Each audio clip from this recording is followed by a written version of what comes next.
Hey hamsters! Apple claws its way back to the top phone spot and another ETF gets filed. Today's news tunnel is packed with twists, turns, and a couple of squeaky surprises.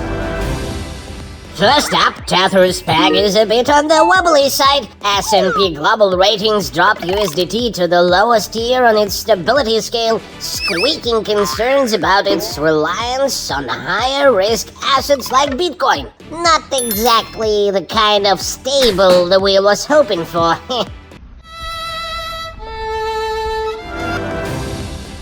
Scurrying down the tube, Grayscale is at it again. The company just filed a Form S-3 with the SEC to kick off converting its Zcash fund into a spot ETF, following its growing parade of Bitcoin, Ether, Dogecoin, and XRP ETFs.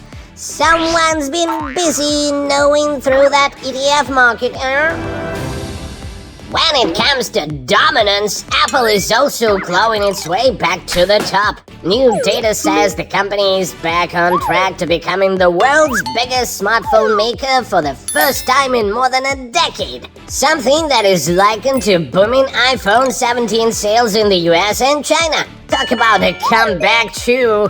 Wow.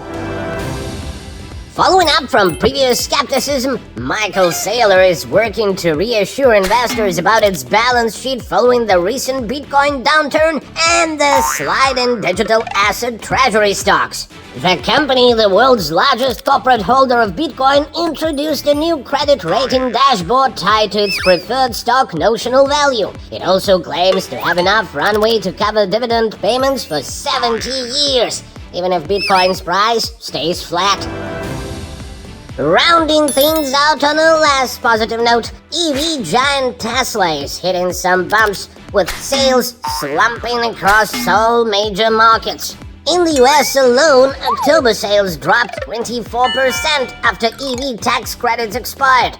Tough times for the electric wheel. Wow. That's all for today. Thanks for watching. Subscribe and remember, hamsters have power. One for all and all for one. Bye.